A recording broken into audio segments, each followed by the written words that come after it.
Mediation project emerged about 10 years ago as a result of numerous inquiries from the housing court judges about their overcrowded eviction dockets. We collaborated with the courts to work with landlords and tenants to try to facilitate their disputes prior to the judges calling up their cases.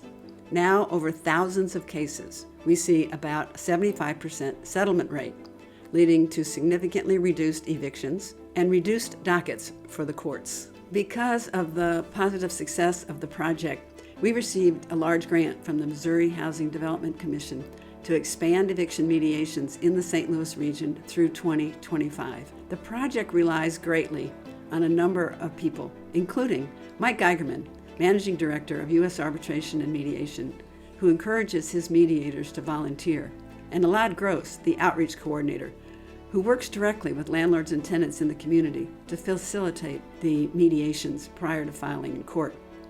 And of course, the real heroes of the St. Louis Mediation Project are our law students.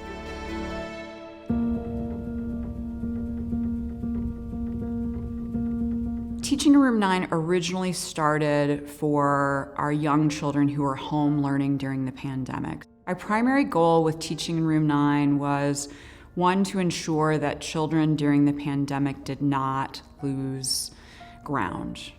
We knew that families were really going to be struggling, and we asked them, how could we be of service? So we went back to our roots and started teaching on TV.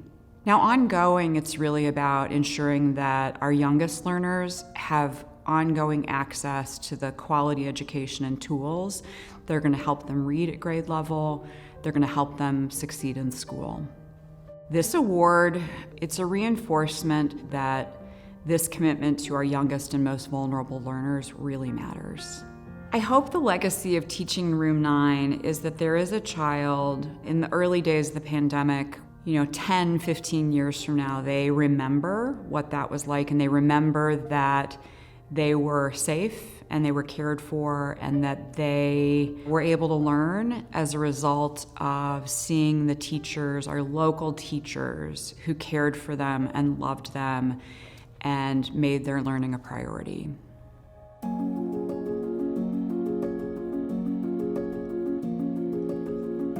The St. Louis Area Food Bank is the region's leader in hunger relief. Our goal is to transform the way that we deliver our services, to make it as easy for people as possible so they have the resources right there. They can take advantage of them when they need them. These programs started because we listened to the community. Many of the schools that we talked to, kiddos were coming to school in the morning and not having eaten anything since lunch the day before, and it's heartbreaking. Our team does this work because we're passionate about it. Many of us have experienced food insecurity in our own lives. I really hope that someday we find a way to help people not need us anymore, because that's the end goal, right? It's not about more food. It's about ending the hunger cycle and transforming the system. And that means that we right now have to be creative and think differently.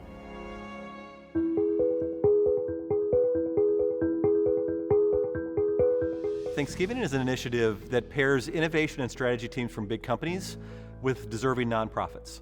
We work with the nonprofits to help them surface a challenge that can't be about money. We share those challenges with the for-profits. Only after the teams pair do they identify and meet. St. Louis is a community that has so much desire to give back. Corporates are always focused on trying to help nonprofits in creative ways. And when you walk into the rooms where people are working together, you can't tell who's who. People are on a single team, they're partnered, they're engaged, they're collaborative, and it is hard when you're thinking together to just turn that off. And so the long-term relationships that are built is where I think really our legacy will be.